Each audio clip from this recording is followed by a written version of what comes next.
So what's up, fellow journeyers? So today's video, projects. What do projects look like for an RVer? Some of you may be doing projects. Well, how do we schedule projects? How do you handle projects when a lot of those projects are a blend between life and work, which is kind of what's happened a lot with the pandemic, is like, you know, we've had to figure out, a lot of us, like, how do we go from an office to working at home with kids around, with distractions? What are you making, Isla? Well, I made a soap. Soap. Can't have too much soap. Yeah, we do, but we need to because there's the virus. We need too much soap because the virus is very bad. It is very bad. So you're making extra soap for it? Yeah. Like this cleaning soap I made. All right, so if you need some soap, Hensley's on it. I have to say something, Dad. Okay, come over here and say it. What you got? Well, I have this soap for the virus. It can be either to use to be wash dishes and wash hands. Oh, both. Wow. So a soap you can use for two different things at once? Yeah, you can. That sounds perfect. Because this soap is really strong. Oh, it's like a special soap, huh? Yeah. Do you want to look at it? It's not Elmer's glue. It's just the box she's using. But yeah, what you got? Oh, wow. Look at that. Huh. Do you think... Yeah, the screen's over here, but the lens is over here. It's getting it. It's getting it. So that's your soap you made? Yeah. That is awesome. It's green. Ooh. So, are you always doing projects around here? Yeah. You got lots of projects to do, huh? Yeah. I do. So balancing these things out is fun. So what are we working on as far as RV projects? We'll be showing you guys some of that. We'll be getting to this here in just a minute. So, excited. I gotta get to work. JJ's probably more excited. But, well, no, we're probably more excited than JJ. But anyways, hopefully we're all excited about this.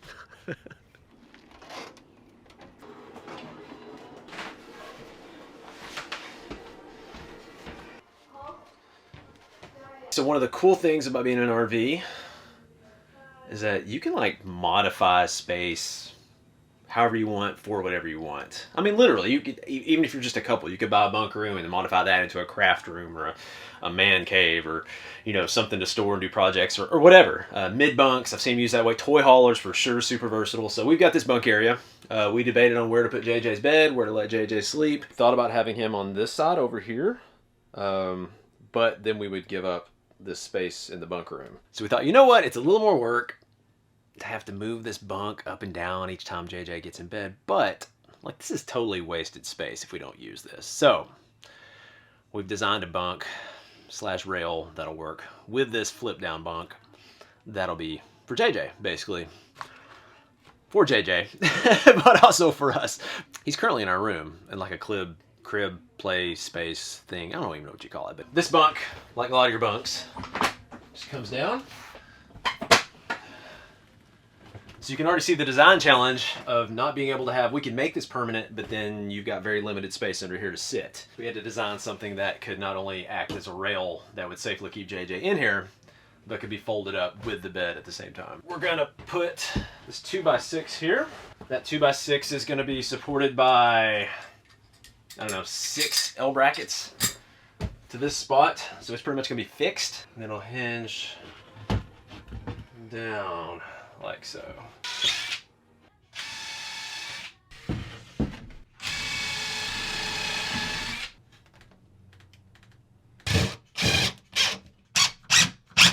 I have an apple in there, in my jacket. How long are you leaving? I'm staying out there until the time's up when about I want to. About when I want. Okay, that's pretty broad. See ya. Got all the screws and the hinges. 5 different L brackets in here now. Those are all screwed in. I don't have any fear of that going anywhere anytime soon. You'll be my Vanna White. Sure. There you go.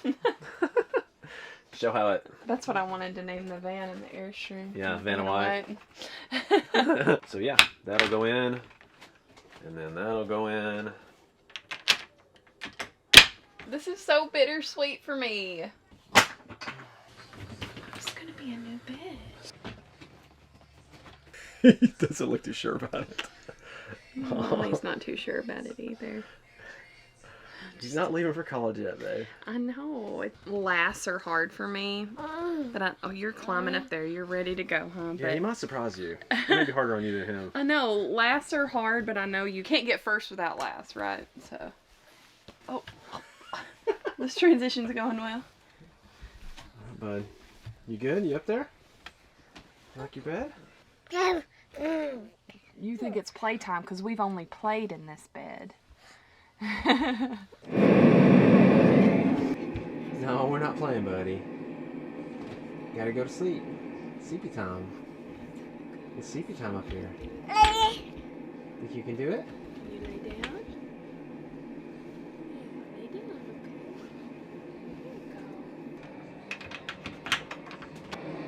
Hi, buddy. It'd be hard if this doesn't go well, and it'd be hard if it does, so. Well, it's a tough balance because we don't care to work with him and get him to sleep back there, but his sister's about to come back there, so I guess we're going to have to try gradually napping him back there when Hensley's not back there, so it's worth a shot. I know, okay. Maybe we need to try naps first and see how it goes. We'll nap him tomorrow. All right, buddy? Nap time tomorrow?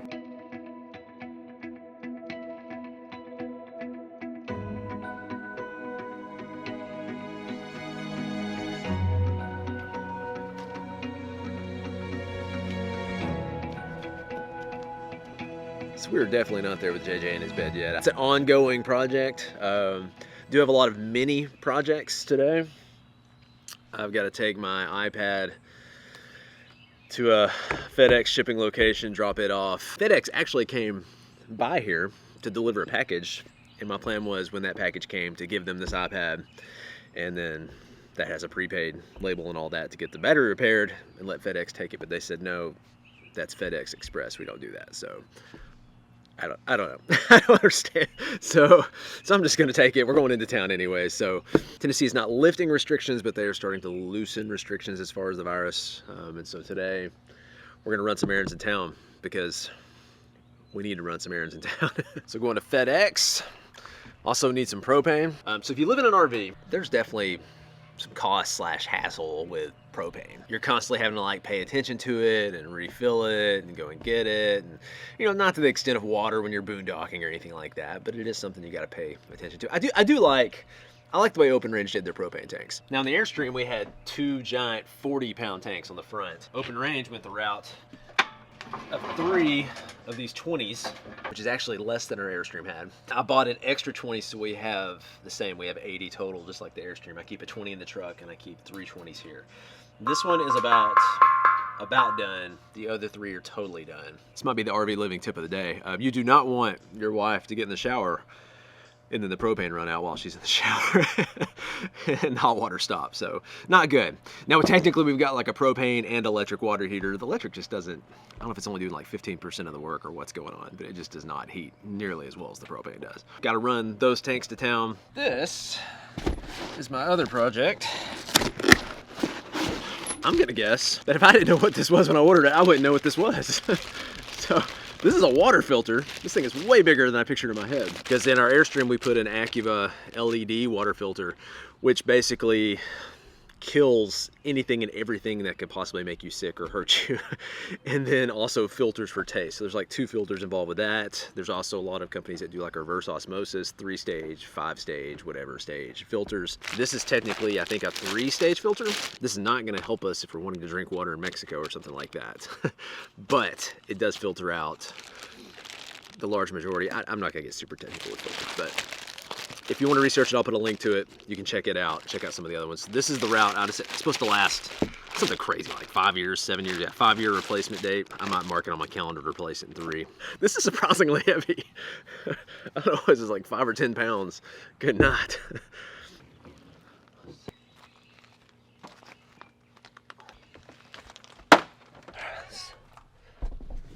Hey, girl. Problem is that I have these 3/8 fittings, so I'm gonna have to find something to get this to convert over to that. So it looks like another stop in town, but at least I think we got a plan. That filter should fit in here.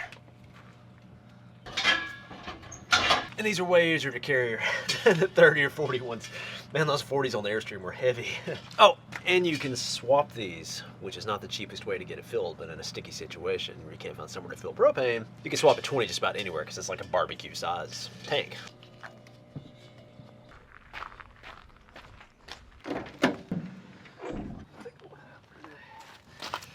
Milk crates rock.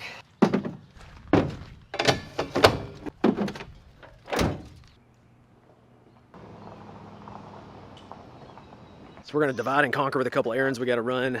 We're dropping the kids off with family. Marissa's taking the Jeep to run her errand, which is mainly Chick-fil-A. And I'm taking the truck. We gotta get propane, I've gotta pay title tax, I got like a list of 5 places I gotta go. The main thing is the check engine light just came on with the truck again. 2 codes, control module, timer clock performance. It's great. Probably averaging about once every, I don't know, every 500 miles or 2 months or less, we're getting a check engine light on it. So I'm gonna remain optimistic that this is gonna be okay. We'll see.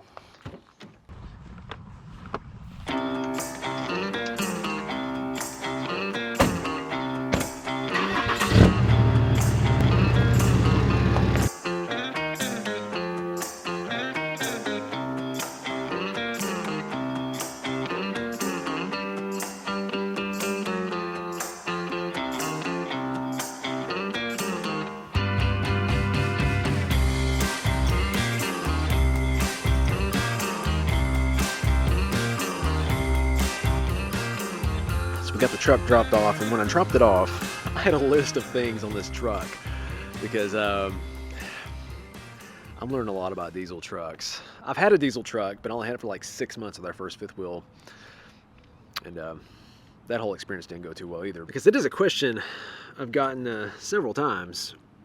Are diesel trucks worth it? Should I get a diesel truck? Should I get a gas truck? My opinion, don't ever, no, I'm just kidding. No. Well, we didn't really have a choice. I think once you get to this weight with what we had with the specs, we knew we were going diesel because it was just, I mean, it's hard to say the number because they seem to get better every year. Because you get to a certain point and like, you've got the exhaust brake, you've got, in my case, the dually, you've got, I almost say slightly better mileage. I will say, I don't know that the mileage, it's nice to have the extra power. One argument people make is mileage. You got that, 8,000, 10,000, maybe 12,000 pound trailer, fifth wheel, whatever. That's kind of in that in-between range. And you're doing the numbers and somebody says, hey, you need to go diesel if you're gonna get better mileage. I mean, yeah, you might get 4 or 6 miles a gallon better, but unless something just crazy happens with the prices, the chance of getting that money back, you get to the range where we're at, where you're past that, you're in the 14, 16, 18,000 pound. I mean, you're getting a diesel vehicle. We're getting a dually for this thing. So we need it, but there's so much to it because what if you get the gas truck, you get the 8,000, 10,000 pound trailer, and then later on you move up and you get the 14,000, 15,000 pound trailer. At that point, you do need the diesel vehicle, and then you went and bought the gas vehicle. Now you got to, then you've lost the money in between. I don't know what the answer is. Do you think you can help figure out where everything goes? Yeah, this goes here. Yep, that one's gonna go in there. Puzzles. I love puzzles. This goes here. That goes there. Yeah, because I know the shape. Can you get it to go in there? Yeah. There we go. You got it? Okay. I think I got everything I need from Lowe's. Rarely is any project you buy that's meant for a home cut and dry and swaps over directly to RV living. But it can be done. All right, so getting the filter prepped. If you buy this filter, it comes with this, which would normally be all you need. But in an RV, the adjustments I've had to buy, I've got to get a 3/8 to 1/2. And then I needed to get a second piece is just 3/8 to 1/4. It's gonna go here. She getting dinner ready, buddy? She getting dinner ready? Dinner time. Hey, you want to tell everybody what you learned to do? Yeah. Yeah? This is like a big win for a parent, I think, when this happens. What'd you learn to do, buddy? We caught the first time it happened on video, And we've shared that on Patreon, but we'll share that with you guys now. Oh, yay! Good job. Wow. Good job. Yeah. So JJ's bed adjustment did not go exactly as planned, but moral victory with him walking at least. So like a lot of the projects in the RV, I've got to wait until JJ is no longer napping or anything's going on, or it's the right time to turn off the water, and a whole combination of things that have to line up for this to even happen. So that has all happened. We'll see if I can get under there and hook this filter up. Hopefully everything goes smooth and we're not like stuck with that water for a week or something like that while I wait on a part. I think we're cleared out enough. Let's see what we got going on here. So the only line I'm interested in is this line right here, because that's the line that goes to the refrigerator for the ice maker and the fridge. It is so dark in here, I don't even know how I'm gonna film this. So the ironic thing about this video is about projects. This is kind of a, does that work? That's a horrible idea. There's a good spot for this thing. That almost works right there. How about that? That almost works. It's like a project within a project, because it's like a project for me to film this on top of the projects I'm doing. Huh. I don't know. Right now? Yeah, go ahead. Try to clear that line as much as you can. Okay, your line's clear. Okay, thank you, babe. The plan here, because obviously I wouldn't want to let this ride like this going down the road, is I'm gonna get a couple of straps. I'm not sure which straps yet. I don't know if I even have any straps with me, actually. They're probably in the truck. But I'm gonna get the straps and I'm gonna strap this thing down because it needs to stay vertical, not horizontal. I'm gonna turn the water on and see what happens here. And if I mentioned, I don't know what it is about water projects. They just scare me to death, more so than electrical, more so than mechanical. Just any of those could like be really bad if something goes wrong. I don't know, it's just the thought of, I just never seem to tighten stuff right or do the water stuff right, and then I'm paranoid there's gonna be a leak while we're gone, and hear it coming through. I don't see it spewing everywhere, so that's good.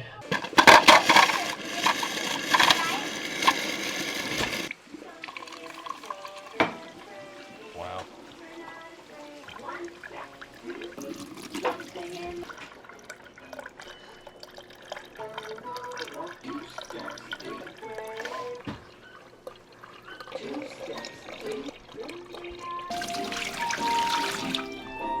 It does seem to be getting better at least. Yeah. There was only going up from how that started. That was rough.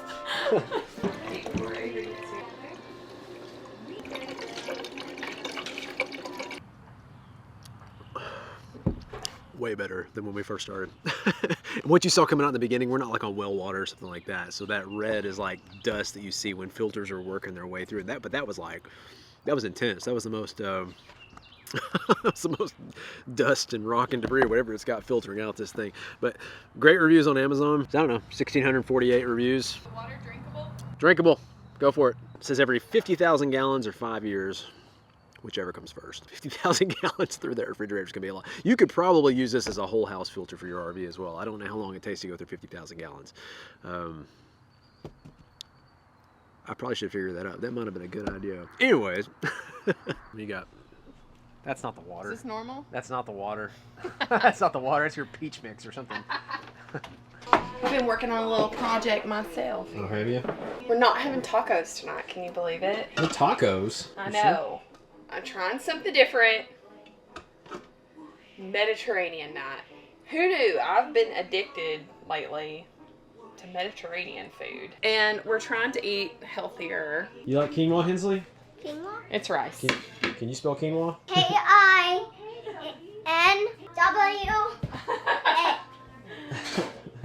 Just keep throwing out letters there. So quinoa with chicken. And then I made this Mediterranean salad, which is like little mini cucumbers and cherry tomatoes and red onion and cilantro, parsley, like lemon juice. What'd you use to do all this? So Oh, my favorite tool, the Instant Pot. We just got, is that the 6-in-1, 7-in-1? This is the... Like the 15-in-1? What all they got? Yeah. It's a 6-quart. It's just a 6-in-1, I think. I don't Yeah. think the 7-in-1 I think does yogurt or something like that. Yeah. I'm not at the point where I'm making my own yogurt, but that amazes me. So. And so how much did you use over here? Do you feel like that was enough space to do what you needed to do and everything? This RV's had quite a bit of good space because I have this whole bar and then you've got this side space. You've got this, especially when you got your covers on it. I mean, so essentially there's a lot of prep area. You don't get this on all RVs. This extra, yeah, like this 4 or is 5 really foot nice. bar area. That's like a Can I lot. have more of that? Of this salad? Yeah. Quinoa. Quinoa. And feta. It's good because you can put what you want because we all like different things. Nobody in our family likes olives, but for some reason I've been wanting olives lately. And it's not what you think. That is not the reason I want olives. Olives dipped in peanut butter. Kind of weird. With pickles, no. I don't know why. I've never liked olives in my life, but all of a sudden, I don't know. I've been craving olives, and so that's what got me. So it's these? Yeah. What are those? Kalamata? Yeah, I don't know what's wrong with me. Maybe I'm getting older and my taste is changing, but so voila. What do you got to say? I love quinoa and tomatoes and cucumbers. I like shrimp too. Yeah? And will you be my best friend? Oh, that's super sweet, Ainsley. Before she said all that, she said, hey guys. Like she wanted to, she started to understand talking to the camera and everything. So. What do you think is different about projects like in an RV versus projects with a house? I feel like these are maybe more frequent in an RV, but not not as big. I mean, I feel like in a house, it's usually like large projects. Yeah. In an RV, it's usually on a smaller scale. We have more freedom to do those projects too. I mean, before, I feel like it was just catching up on projects on the weekend. Cons are it can actually be difficult to complete, especially major projects in an RV. If you're like in an RV park or if you're in a different area and you can't even find what you need. I mean, obviously, if JJ was ready to transition out of a room, we would have done this months ago because, if we had a house and he would probably have his own room and we just put him in a crib and it would have been an easier solution. We would have taken the same crib and just walked into the room, sat it down, and be like, there you go, good. But, I mean, in an RV, it's been a little more... It's been a little more tricky trying to figure it out, and we've had to custom build something. I think projects in an RV are just a way of life. Yeah, you could every time you got a small project, you could take it to a dealer and let them work on it. But the more you can do yourself, the easier it actually is because you don't lose your home while it's being worked on. So I think these are good. These are good upgrades. She's got a good list for me. A really good list that we're going to chip away at. If you're curious on more project videos, I'm going to link to one at the end of this video on YouTube. You can check that out. Until next time, we will catch you guys later.